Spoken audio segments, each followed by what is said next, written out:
They say that faith can move mountains.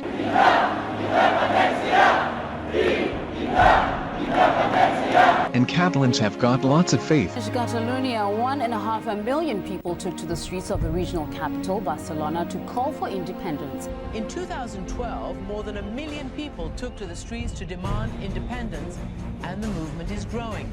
Catalonia is Spain's economic powerhouse, and many there feel the wealthy region is carrying the can for a nation that's been buckling under austerity and high unemployment.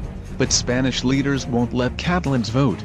Mientras yo sea presidente del gobierno y se celebrará ese referéndum que algunos pretenden, ni se fragmentará España. Que esa consulta no se va a celebrar. Es inconstitucional y no se va a celebrar.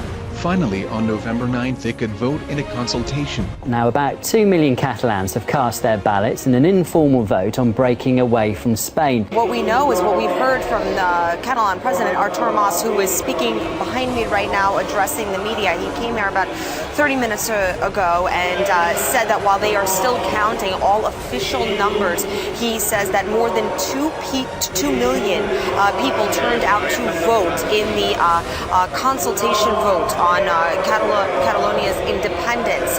He said that it was a huge success given the circumstances and the obstacles that Catalonia has faced trying to have a vote take place.